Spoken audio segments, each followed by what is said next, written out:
ಮತ್ತೆ ಪ್ರದೀಪ್ ಈಶ್ವರ್ ಅವ್ರ ಬಗ್ಗೆ ಇನ್ನೊಂದು ಆರೋಪ ಇದೆ. ಪ್ರದೀಪ್ ಈಶ್ವರ್ ಅವರು ಇದೆಲ್ಲ ಮಾಡ್ತಿರೋದು ಈಗ ಡಿ ಕೆ ಶಿವಕುಮಾರ್ ಅವ್ರನ್ನ ಮೆಚ್ಚಿಸ್ಕೊಳ್ಳೋದಕ್ಕೆ. ನೆಕ್ಸ್ಟ್ ಕ್ಯಾಬಿನೆಟ್ ರಚನೆ ಆಗಬೇಕಿದೆ, ಆ ಸಂದರ್ಭದಲ್ಲಿ ಮಂತ್ರಿ ಸ್ಥಾನವನ್ನು ಗಿಟ್ಟಿಸ್ಕೋಬೇಕು ಅಂತ ಹೇಳಿ ಈ ರೀತಿಯಲ್ಲಿ ಮಾಡ್ತಾ ಇದ್ದಾರೆ. ಖಂಡಿತ ಇದು 100% ಸುಳ್ಳು. ಅವ್ರ ಕೆಲಸಕ್ಕೆ ತಕ್ಕನಂತೆ ಅವ್ರಿಗೆ ಮಿನಿಸ್ಟರ್ ಪೋಸ್ಟ್ ಸಿಕ್ಕೇ ಸಿಗುತ್ತೆ. ಯಾಕಂದರೆ ಅವರು ಇಡೀ ಕರ್ನಾಟಕದಲ್ಲಿ ಯಾರು ಮಾಡ್ತಾರಂಥ ಕೆಲಸಗಳು ಕ್ಷೇತ್ರದಲ್ಲಿ ಮಾಡ್ತಾ ಇದ್ದಾರೆ. 100% ಅವ್ರ ಮಿನಿಸ್ಟರ್ ಪೋಸ್ಟ್ ಸಿಕ್ಕುತ್ತೆ. ಯಾವುದೋ ದಾಂಧಲೆ ಎಬ್ಸಿ ತಗೋಬೇಕು ಅನ್ನೋದೇನಿಲ್ಲ. ನಿಷ್ಠಾವಂತ ಪಕ್ಷದ ಕಾರ್ಯಕರ್ತ ನಮ್ಮ ಪ್ರದೀಪ್ ಈಶ್ವರ್ ಅವರು, ಶಾಸಕರು ಕೂಡ. ಆದರೆ ಶಾಸಕರು ಅನ್ನೋದಕ್ಕಿಂತ ಪಕ್ಷಕ್ಕೆ ವಹಿಸಿದ್ರೆ ನಿಷ್ಠಾವಂತ ಕಾರ್ಯಕರ್ತ ಅವ್ರು 100% ಸಿಗುತ್ತೆ. ಪ್ರದೀಪ್ ಈಶ್ವರ್ ಅವರು ಪ್ರಚಾರ ಪ್ರಿಯ, ಅದೇ ಕಾರಣಕ್ಕಾಗಿ ಈ ರೀತಿ ದಾಂಧಲೆ, ಈ ರೀತಿ ಗಲಾಟೆ, ಈ ರೀತಿ ಚರ್ಚೆ ಆಗ್ತಾನೆ ಇರುತ್ತೆ. ಸರ್, ಯಾವುದೇ ಕಾರಣಕ್ಕೂ ಪ್ರಚಾರ ಪ್ರಿಯ ಅನ್ನೋದು ಮಾಧ್ಯಮದ ಸೃಷ್ಟಿ ಬಿಟ್ಟರೆ, ಜನರ ಸೃಷ್ಟಿ ಬಿಟ್ಟರೆ ಅವರ ಯಾವುದೇ ಕಾರಣಕ್ಕೂ ಪ್ರಚಾರ ಪ್ರಿಯ ಅಲ್ಲ. ಯಾಕಂದರೆ ಅವ್ರ ಕೆಲಸಗಳೇ ಅವ್ರನ್ನ ಮಾತಾಡಿಸ್ತಾ ಇದ್ದಾವೆ. ಏನು ಪಕ್ಷನ ಒಂದು ಡಿಪೆಂಡ್ ಮಾಡಿ ಮಾತಾಡ್ಕೊತಾರೆ ನೋಡಿ, ಅದನ್ನು ಜನ ಬೇರೆ ರೀತಿ ಬಿಂಬಿಸೋದಕ್ಕೆ ಏನೂ ಮಾಡೋಕ್ಕಾಗಲ್ಲ.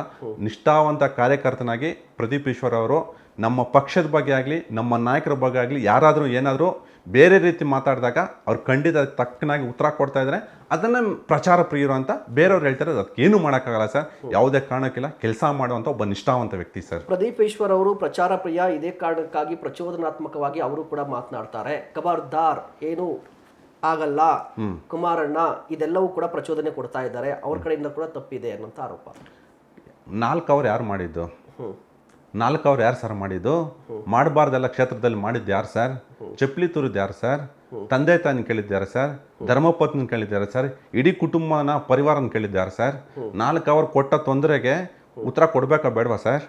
ಆಯ್ತು, ನಿಮ್ಮನ್ನ ನಾನು ಒಂದು ಡೇಟ್ ಹಾಕಿದ್ರೆ ಬಿಟ್ಬಿಡ್ತಾರೆ ಸರ್ ಈಗಿನ ಸಮಾಜದಲ್ಲಿ? ಬಿಡ್ತೀರಾ ಸರ್? ಒಬ್ಬ ಜನಪ್ರತಿನಿಧಿಗೆ ಚಪ್ಪಲಿ ತುರಿದು ಸುಮ್ಮನೆ ಬಂದ್ಬಿಡ್ಬೇಕು ಸರ್? ಆಯಿತು, ತೊಡೆ ತಡ್ದಿರಾ, ಏನೋ ಒಂದು ಭುಜ ತಡ್ದಿರಾ, ನಾವು ಬರ್ತಿದ್ವಿ ಅಂತ ತಿಳ್ಕೊಳ್ಳಿ. ನಾಳೆ ಬೆಳಗ್ಗೆ ಏನಂತಾರೆ? ಬೇರೆ ರೀತಿ ಬಿಂಬಿಸ್ತಾರೆ. ಕೈಲಾಗ್ದಾರ ನಾವು ಅಂದಿದ ತಕ್ಷಣ ಓಡೋಗ್ಬಿಟ್ಟ ಅಂತ ಹೇಳ್ತಾರೆ. ತಕ್ಕ ಉತ್ತರ ಕೊಟ್ಟಿರೋದಕ್ಕೆ ನಾಳೆ ಬೆಳಗ್ಗೆ ಅವ್ರ ತಂಟೆಗೆ ಹೋದ್ರೆ ಬೇರೆ ರೀತಿ ಇರುತ್ತಪ್ಪ ಅಂತ ಹೇಳ್ಬಿಟ್ಟು ಸುಮ್ಮನೆ ಇರ್ತಾರೆ ಸರ್. ಕೊಡಲೇಬೇಕು. ಅವ್ರು ಕೊಟ್ಟಿರೋದು ನಾನು ಇವತ್ತು ಸಮರ್ಥನೆ ಮಾಡ್ಕೊತೀನಿ. ಯಾರೋ ವಿರೋಧ ಮಾಡ್ಬೋದು, ಆ ಕ್ಷಣಕ್ಕೆ ಅದು ಅನಿವಾರ್ಯ ಆಗಿತ್ತು, ಕೊಟ್ಟಿದ್ದಾರೆ. ನಾನು ಯಾವುದೇ ಕಾರಣಕ್ಕೂ ತಪ್ಪು ಅಂತ ಹೇಳೋಕ್ಕಾಗಲ್ಲ ಸರ್. ಅವರು ಸರಿಯಾದ ರೀತಿಯಲ್ಲೇ BJP JDS ಅವ್ರಿಗೆ ಉತ್ತರ ಕೊಟ್ಟಿದ್ದಾರೆ. ಅದು ಬೇಕು ಸರ್. ಒಬ್ಬ ತಾಕತ್ತಿರೋ ಒಬ್ಬ ಮನುಷ್ಯನಿಗೆ ಸರ್ ರೋಷಾವೇಶ, ಒಂದು ನಿಯತ್ತಾಗಿರೋ ಮನುಷ್ಯನಿಗೆ ಅದು ಇದ್ದೇ ಇರುತ್ತೆ ಸರ್. ನಿಯತ್ತಾಗಿರೋರ್ಗೆ ಒಂದು ಮಾತಂದ್ರೆ ಸುಮ್ಮನೆ ಬಿಡ್ತಾರ ಸರ್? ಕೋಪ ಬರಲ್ವಾ ಸರ್? ಅದೇ ಥರ ಅವ್ರು ನಿಯತ್ತಾಗಿದ್ದಾರೆ. ಕ್ಷೇತ್ರದಲ್ಲಿ ತನ್ನದೇ ಆದಂಥ ಒಂದು ಸ್ವಂತ ದುಡಿಮೆಯಿಂದ ಕ್ಷೇತ್ರದ ಜನಕ್ಕೆ ಒಂದು ಇವತ್ತು ಎಷ್ಟೋ ಕೆಲಸಗಳು ಮಾಡ್ತಾ ಇದ್ದಾರೆ. ಅಂಥ ವ್ಯಕ್ತಿಗೆ ನಿಂದಿಸ್ರೆ ಅವ್ರು ಸುಮ್ಮನೆ ಇರೋಕ್ಕಾಗುತ್ತಾ? ಪ್ರತ್ಯುತ್ತರ ಕೊಟ್ಟು ಈಗ ಸರ್, ಉತ್ತರಕ್ಕೆ ಪ್ರತ್ಯುತ್ತರ ಇದ್ದೇ ಇರುತ್ತೆ. ಗಾಂಧಿ ಅಲ್ಲ ಸರ್ ಈ ಕೆನ್ನೆ ಕೊಟ್ಟು ಈ ಕೆನ್ನೆ ಕೊಡೋಕ್ಕೆ? ಆ ಕಾಲ ಮುಗ್ದೋಗಿದೆ. ಏನಿದ್ರು ಅಲ್ಲಿಗೆ ಆಕ್ಷನ್ಗೆ ರಿಯಾಕ್ಷನ್ ಅಲ್ಲೇ ಇರುತ್ತೆ ಸರ್. ಯಾವುದೇ ಕಾರಣಕ್ಕೂ ನಮ್ಮ ಪ್ರದೀಪ್ ಈಶ್ವರ್ ತೊಡೆ ತಟ್ಟಿರಿರ್ಬೋದು. ನಾನು ಯಾವುದೇ ಕಾರಣಕ್ಕೆ ತಪ್ಪು ಅಂತ ಹೇಳೋಕ್ಕೋಗಲ್ಲ. ಸರಿಯಾದ ಉತ್ತರ ಕೊಟ್ಟಿದ್ದಾರೆ ಅಂತ ಹೇಳ್ಬಿಟ್ಟು ನಾನು ಇವತ್ತು ವಾದಿಸ್ತೀನಿ ಸರ್. ಗಾಂಧಿ ಹೆಸರಲ್ಲಿ ಪಕ್ಷವನ್ನ ಕಟ್ತೀರಿ, ಗಾಂಧಿ ಹೆಸರಲ್ಲಿ ರಾಜಕಾರಣ ಮಾಡ್ತೀರಿ, ಅದೇ ಗಾಂಧಿ ಮಾತು ಕೇಳಲ್ಲ ಅಂದ್ರೆ ಹೆಂಗೆ ಅಂತ ಕೇಳಿ ಸರ್. ಆಯ್ತು, ಹಂಗಂತ ಹೇಳ್ಬಿಟ್ಟು ಹೊಡೆಸ್ಕೋಬೇಕಾ ನಾವು? ನಾವೇನಾದರೂ ಆಯಿತು ಇಷ್ಟಾದ್ರೂ ಇದುವರೆಗೂ JDS ಅವ್ರ ಬಗ್ಗೆ ಆಗಲಿ, ಕಾಂಗ್ರೆಸ್ BJP ಅವ್ರ ಬಗ್ಗೆ ಆಗಲಿ ಒಂದು ಮಾತು ನಾವು ಮಾತಾಡಿದೀವ? ಇವತ್ತಿಗೂ ಬಾಯಿಗೆ ಬಂದಂಗೆಲ್ಲ ಮಾತಾಡ್ತಾರೆ. JDS ಪಕ್ಷದ ಕಾರ್ಯಕರ್ತರು, ಮುಖಂಡರು ರಾಜ್ಯದಾದ್ಯಂತ ಬಾಯಿಗೆ ಬಂದಂಗೆ ಮಾತಾಡ್ತಾರೆ. ಆದರೂ ಕೂಡ ಸಂಯಮದಿಂದ ನಾವಿದ್ದೀವಿ. ಯಾಕೆ ಹೇಳಿ? ನಾವು ಅವ್ರ ಥರ ಅಲ್ಲ. ನಮ್ಮ ಸಂಸ್ಕೃತಿ ಅದಲ್ಲ. ನಾವೇನನ್ನು ನಾವು ತೋರಿಸ್ಕೊಡ್ತಾ ಇದೀವಿ. ಯಾವುದಕ್ಕೆ? ರಾಜ್ಯಕ್ಕೆ. ಅವ್ರೇನು ಅವ್ರ ಸಂಸ್ಕೃತಿ ನಾವು ತೋರಿಸ್ಕೊಡ್ತಾರೆ, ನಮ್ಮ ಸಂಸ್ಕೃತಿ ನಾವಿದ್ದೀವಿ. ನಾವು ಯಾವುದೇ ಕಾರಣಕ್ಕೆ ಇದುವರೆಗೂ ಒಬ್ಬರನ್ನ ಏಕವಚನದಲ್ಲಿ ನಿಲ್ಲಿಸಿಲ್ಲ. ಆದರೂ ಕೂಡ ಇದು ಬೇರೆ ರೀತಿ ಸಂದೇಶ ಆಗಬಾರ್ದು ಅಂತ ಹೇಳ್ಬಿಟ್ಟು ಶಾಂತಿ ಸ್ವಭಾವದಿಂದ ನಾವಿದ್ದೀವಿ. ಅವ್ರು ಉದ್ರೇಕಗೊಳಿಸ ನಾವು ಯಾವುದೇ ರೀತಿ ಉದ್ರೇಕಕ್ಕೆ ಒಳಗಾಗ್ತಾ ಇಲ್ಲ ಸರ್. ಮತ್ತೆ ಪದೇ ಪದೇ ಯಾಕೆ ಪ್ರದೀಪ್ ಈಶ್ವರ್ ಅಂತ ಪ್ರಶ್ನೆ. ಪದೇ ಪದೇ ಪ್ರದೀಪ್ ಈಶ್ವರ್ ಅವರು ಇಶ್ಯೂ ಅಂದ್ರೆ ಒಂದಲ್ಲ ಒಂದು ವಿಚಾರಕ್ಕೆ ಅವ್ರ ಮುನ್ನೆಲೆಗೆ ಬರ್ತಾ ಇರ್ತಾರೆ. ವಿವಾದ ಅವ್ರ ಸುತ್ತಮುತ್ತ ಇದ್ದೇ ಇರುತ್ತೆ. ಈ ಹಿಂದೆ ಪ್ರತಾಪ್ ಸಿಂಹ ಅವರ ಹೇಳಿಕೆಗಳಿಂದಾಗಿ ಇವರು ಕೂಡ ಅದೇ ರೀತಿಯಾಗಿ ಮಾತನಾಡಿದ್ದು ಒಂದು. ಅದಾದ ನಂತರ ದಾವಣಗೆರೆಯಲ್ಲಿ ಹೇಳಿಕೆಯನ್ನು ಕೊಟ್ಟಿದ್ದು, ಆಗಲೂ ಕೂಡ ಹುಚ್ಚ ಅಂತ ಕರೆದಿದ್ದು, ಅದೊಂದು ಇಶ್ಯೂ. ಮತ್ತೆ ಈಗಿನ ಇಶ್ಯೂ. ಸೊ ಪದೇ ಪದೇ ಪ್ರದೀಪ್ ಈಶ್ವರ್ ಯಾಕೆ? ಅಲ್ಲ, ಪ್ರತಾಪ್ ಸಿಂಹ ಅವ್ರ ವಿಚಾರಕ್ಕೆ ಬಂದ್ರೆ ಯಾರು ಕೇಳಿಸಿದ್ದು? ನಮ್ಮ ಶಾಸಕರನ್ನ ಪ್ರತಾಪ್ ಸಿಂಹ ಅವರೇ ಕೇಳಿಸಿದ್ದು. ಅದೇನೋ ಒಂದು ಕೆಟ್ಟ ಪದ ಬಳಸರು, ಅದಕ್ಕೆ ತಕ್ಕನಂಗೆ ಉತ್ತರ ಕೊಟ್ಟರು.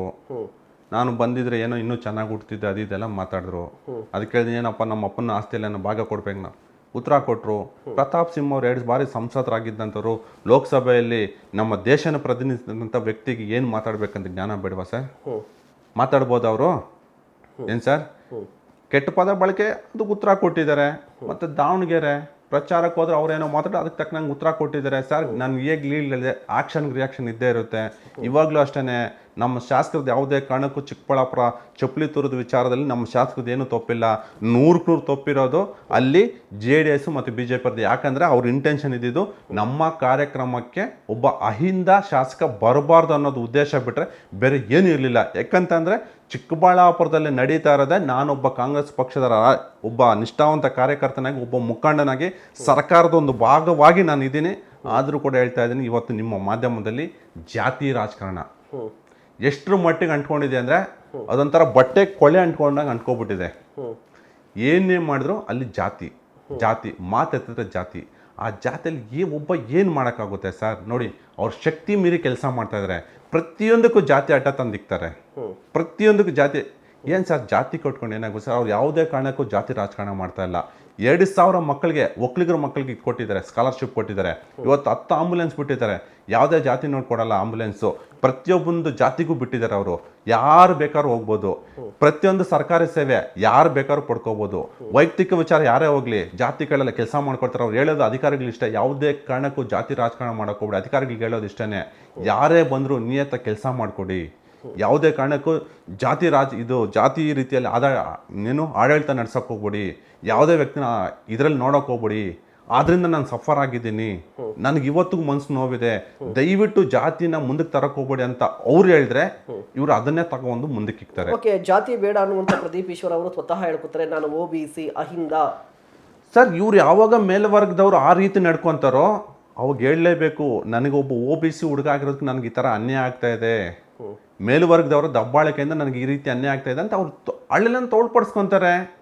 ಅವ್ರು ಹೋಗ್ಲಾಡ್ಸೋಕೆ ಪ್ರಯತ್ನ ಪಟ್ರೆ ಇವರು ಮುನ್ನೆಲೆಗೆ ತರ್ತಾರೆ. ಯಾರು? ಮೇಲ್ವರ್ಗದವ್ರು ಮುನ್ನೆಲೆಗೆ ತರ್ತಾರೆ. ಅವಾಗ ಅನಿವಾರ್ಯ ಏನೂ ಮಾಡೋಕ್ಕಾಗಲ್ಲ, ಆ ಪದ ಬಂದೇ ಬರುತ್ತೆ. ಅವ್ರ ಅಸ್ತಿತ್ವಕ್ಕಾಗಿ ಅವ್ರು ಹೇಳಲೇಬೇಕಾಗುತ್ತೆ. ಹಂಗಾಗಿ ಇವತ್ತು ಏನು ಮಾಡ್ತಾ ಇದ್ದಾರೆ ಮೇಲ್ವರ್ಗದವರು? ತುಳಿಯೋಂಥ ಕೆಲಸ ಮಾಡ್ತಾ ಇದ್ದಾರೆ. ಒಬ್ಬ ಶಾಸಕರಾದವ್ರು ನೀನು ಬಲಿಜಾನ ಅಂತ ಕೇಳ್ತಾರೆ.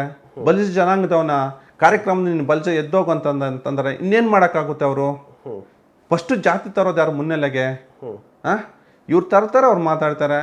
ನಾನು ನಿಮ್ಮನ್ನು ಮಾತಾಡೋದು ತಾನು ನೀವು ನನಗೆ ಮಾತಾಡೋದು? ನಾನು ನಿಮ್ಮನ್ನು ಒಳ್ಳೆ ರೀತಿಯಲ್ಲಿ ಮಾತಾಡೋದು, ನೀವು ನನಗೆ ಒಳ್ಳೆ ರೀತಿಯಲ್ಲಿ ಮಾತಾಡ್ತೀರಾ. ನಾನು ರೆಸ್ಪೆಕ್ಟ್ ಕೊಟ್ಟರೆ ನೀವು ನನಗೆ ರೆಸ್ಪೆಕ್ಟ್ ಕೊಡ್ತೀರಾ. ನಾನು ರೆಸ್ಪೆಕ್ಟ್ ಕೊಟ್ಟರೆ ನೀವು ಯಾವ ರೀತಿ ಉತ್ತರ ಕೊಡ್ತೀರಾ?